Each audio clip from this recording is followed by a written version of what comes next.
Bonjour chers élèves, donc nous allons continuer notre correction et on va corriger aujourd'hui les pages que je vous ai demandé de faire sur mes apprentissages en français, l'unité 6, la première semaine de l'unité 6. Le thème est voyage et souvenirs. Et je vous ai demandé de préparer la page 170, 172, 171, 172, 173 et 174. Je vous ai demandé de toute façon de préparer toute l'évaluation. Donc, je vous ai envoyé déjà le texte, la correction du texte sur la page 169. Les skieurs sont de retour. Pour la communication et acte de langage avec la rédaction, je vais programmer une vidéo à part pour les corriger.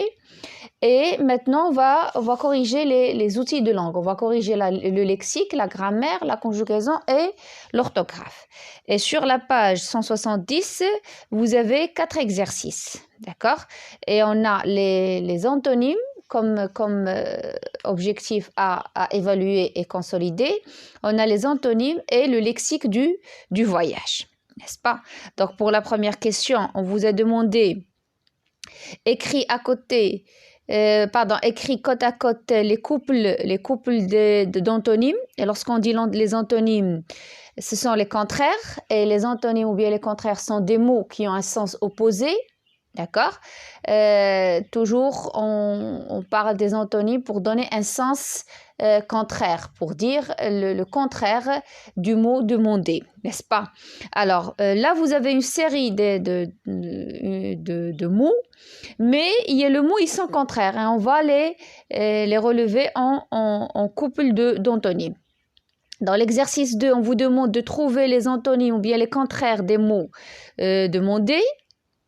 Dans l'exercice 3, vous allez utiliser un lexique relatif au voyage, c'est-à-dire le champ lexical du voyage, pour compléter un texte et pour donner des phrases. Donc ça, ce sont les 4 consignes ou les 4 exercices concernant le lexique. Alors, on commence la correction de l'exercice 1.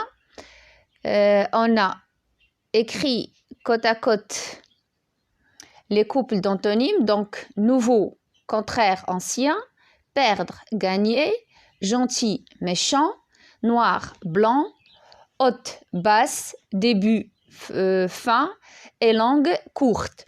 Et je vais vous rappeler que toujours, il ne faut pas oublier cette chose que je vais vous dire maintenant, c'est que les antonymes appartiennent, même les synonymes appartiennent à la même classe grammaticale. C'est-à-dire, si on vous demande de donner l'antonyme ou bien le contraire d'un adjectif, vous devez donner un adjectif. Si vous avez un verbe, vous devez donner un verbe. Si vous avez un nom, vous devez donner un nom. On va voir ici, nouveau, c'est un adjectif. Donc, le contraire de nouveau, c'est ancien. Ancien est aussi un adjectif. Perdre, c'est un verbe. Donc, le contraire de perdre, c'est gagner. Là aussi, on a un verbe. Gentil, adjectif. Le contraire est un adjectif. Méchant. Noir, adjectif. Contraire, blanc, adjectif. Haute, adjectif. Contraire, adjectif. Basse. Début, c'est un nom. Contraire est un nom. Fin. Et langue, c'est un adjectif, contraire est un adjectif. Donc, les antonymes appartiennent à la même classe grammaticale.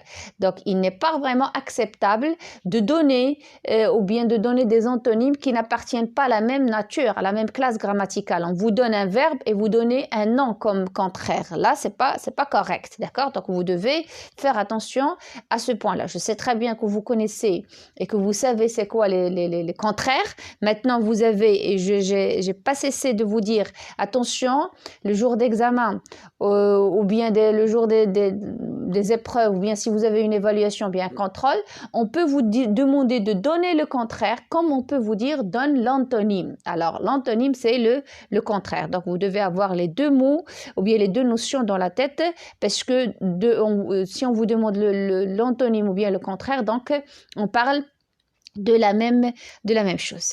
Maintenant, on passe à l'exercice 2. Trouve les antonymes des mots suivants. Donc, arriver, l'arrivée, un nom. Donc, le contraire, c'est un nom. Le départ. Monter, descendre. Bon, mauvais. Riche, pauvre. L'entrée, la sortie. plus, moins. Modeste, vaniteux ou bien orgueilleux. Près, loin.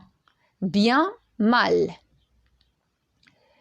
Laver, salir. Difficile, bien sûr, facile. Des fois, on peut obtenir des contraires à l'aide du préfixe. On ajoute ou bien on enlève le préfixe. Par exemple, ici, facile, difficile. Donc, on a obtenu l'antonyme à l'aide d'un préfixe. Alors maintenant, on passe au troisième exercice. Utilise des mots du lexique relatif aux vacances et aux voyages pour compléter les phrases suivantes. Donc, vous aviez des phrases à qui manquent des mots. Et ces mots appartiennent au champ lexical du voyage. Pardon. C'est-à-dire, on doit donner des mots qui sont relatifs au voyage.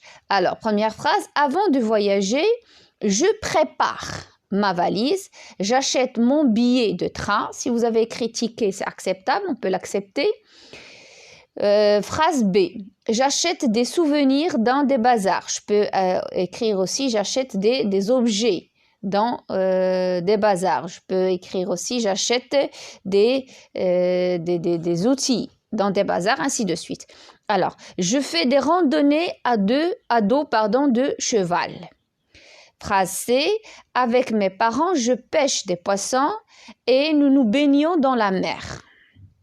Nous passons de merveilleuses vacances. D'accord? Vous voyez, donc les mots qu'on a utilisés sont des mots qu'on peut mettre ou bien qui sont relatifs au lexique du voyage. Donc, préparer sa valise, billets, tickets, souvenirs, randonnée, pêcher, se baigner, vacances, ainsi de suite.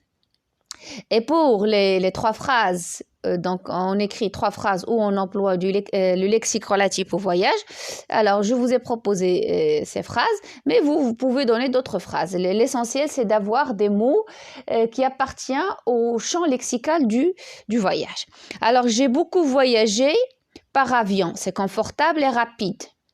Chaque été, nous passons nos vacances à Ifrane, donc passer ses vacances. Au printemps, nous aimons aller à Marrakech. Et donc Marrakech, c'est sans E. Voilà, ça c'est pour le lexique. On passe pour l'orthographe. Donc sur la page 173, alors qu'est-ce qu'on a dans l'orthographe? Entoure les mots invariables dans les phrases. On a souligne les mots invariables et précise ce qu'ils indiquent. Est-ce que le mot invariable indique la manière, le temps, le lieu, la cause? Puis, accorde correctement les groupes nominaux, entre parenthèses, donc l'accord dans le groupe nominal. On a déjà vu la leçon. Et trouve le déterminant qui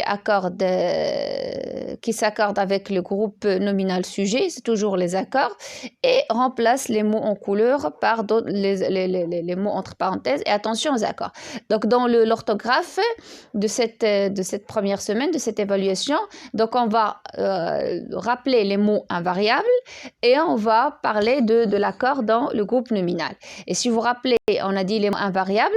Donc, les mots invariables peuvent appartenir à 5 classes grammaticales, si vous vous rappelez. Donc, on a dit pour les mots invariables, ils peuvent être des prépositions comme à, de, pour. Ils peuvent être des adverbes. Ils peuvent être des conjonctions de coordination, mais, ou, et, donc, ornica. Ils peuvent être des conjonctions de subordination, parce que, quand, lorsque, ainsi de suite, comme ils peuvent être des interjections, d'accord? Comme aïe, chut, ainsi de suite. Alors, ce sont les mots invariables. Donc, on a déjà vu la leçon dans la grammaire, les mots invariables comme le sont dans les classes de mots, donc les classes de mots.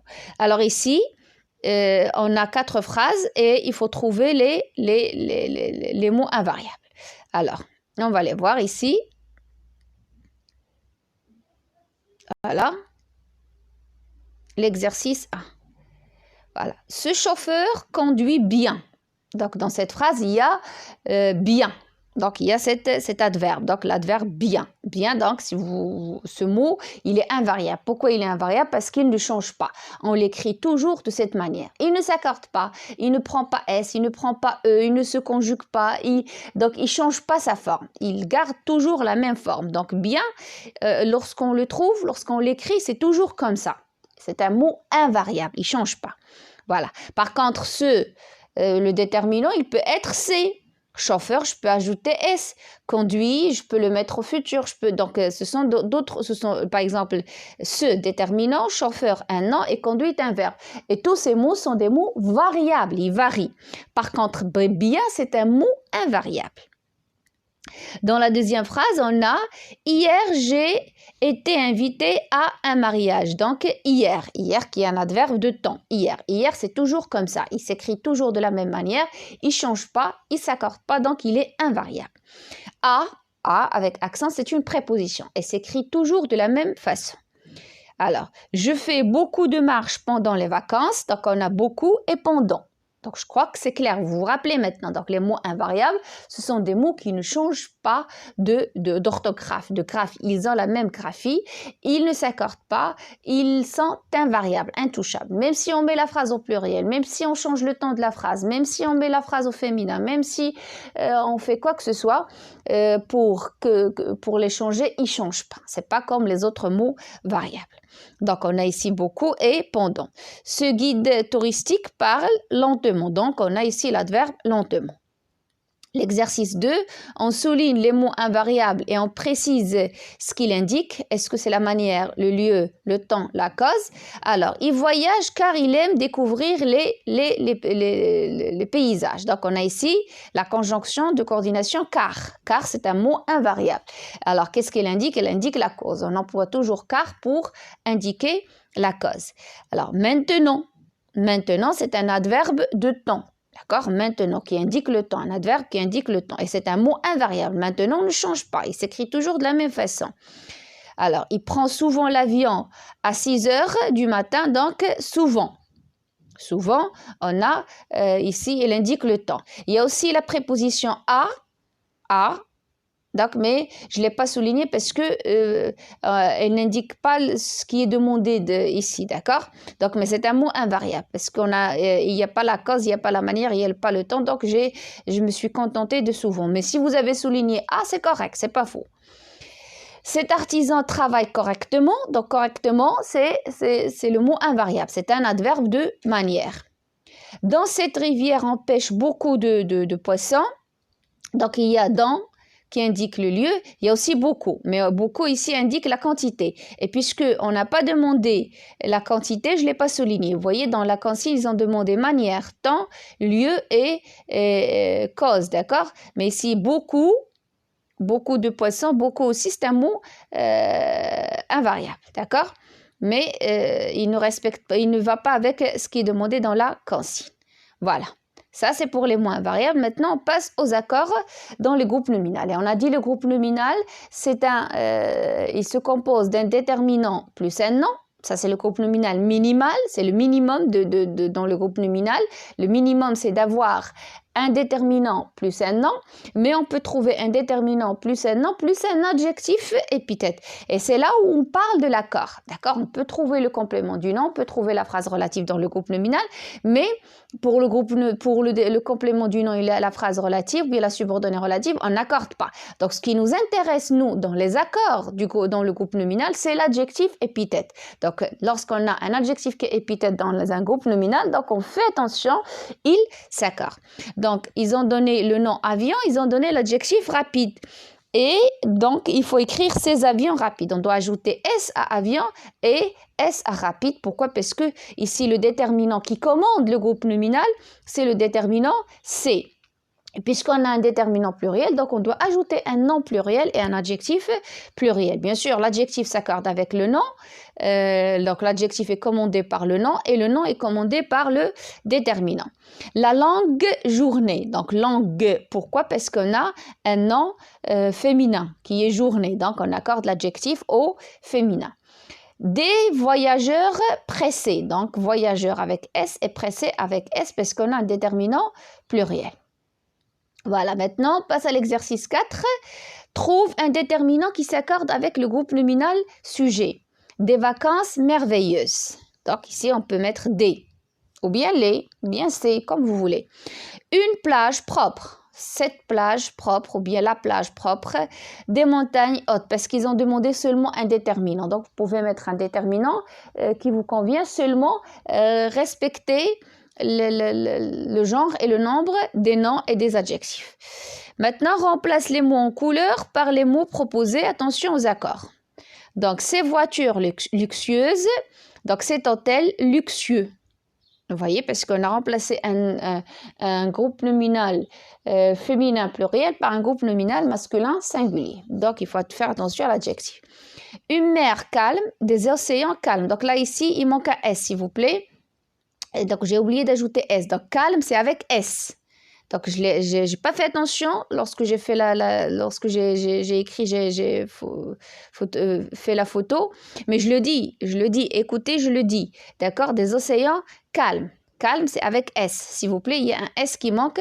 Je n'ai pas fait attention lorsque je faisais je prenais la photo de l'exercice. Donc, calme, c'est avec S. Il faut ajouter un S. Je le dis, je le répète. Alors, une belle avenue, un beau boulevard. Et une valise lourde, des bagages lourds. D'accord? Et on passe maintenant à la conjugaison. La conjugaison, qu'est-ce qu'on a dans la conjugaison? On a le passé composé et l'imparfait. Donc, ce qui est demandé, c'est le passé composé et l'imparfait. On passe directement à la correction parce que ce ne sont pas des temps qui créent problème. Alors, tu as parlé, vous êtes allé, il a guéri, ils ont dormi, j'ai visité, nous avons admiré. Elle a fini. Ça, c'est pour les verbes entre parenthèses à mettre au passé composé. Deuxième consigne, on va conjuguer l'imparfait. Le verbe être, tu étais, il était, ils étaient. Voyager, donc elle voyageait. Là, il faut faire attention à le E. Il faut ajouter un E pour ne pas dire voyager. D'accord? Ce sont les verbes en GER. L'imparfait, il faut faire attention aux personnes du singulier et à la troisième personne du pluriel. Donc, nous voyagions. Ici, ce n'est pas la peine parce qu'on a déjà le I. D'accord? Maintenant, complète les verbes par le verbe être ou avoir à l'imparfait. Donc, pendant notre voyage, nous avons rencontré un célèbre humoriste très gentil. Il avait des yeux rieurs. J'étais impatient de mieux le connaître. Il nous a présenté sa femme. Elle avait une robe bleue. Ils étaient dans le même hôtel que nous. Leur chambre avait une magnifique vue sur la mer. Nous étions heureux de les rencontrer. Alors, et pour ces verbes monter, aimer et briller, l'imparfait, donc il montait, nous montions, il montait. J'aimais, nous aimions, vous aimiez. Et je brillais, tu brillais, nous brillions. Donc, j'ai fait vite avec la conjugaison tout simplement parce que je sais très bien que pour le passé composé et l'imparfait, on a vraiment dépassé nos problèmes. Et je crois, je l'espère aussi, qu'on n'a pas vraiment de problème en ce qui concerne le passé composé et l'imparfait. Et aussi parce que je vous ai préparé une évaluation qui contient presque tous les temps qu'on a étudiés pendant toute l'année. Vous aurez aujourd'hui ou bien demain cette évaluation avec tous ces temps. J'ai fait dans cette évaluation le présent de l'indicatif, le présent de l'impératif, le présent du conditionnel, le passé composé, le futur simple, pour vous permettre quand même de vous rappeler, de revoir la conjugaison des temps qu'on a étudiés pendant toute l'année. Alors, on termine la prochaine fois. Je vous dis au revoir et bon courage.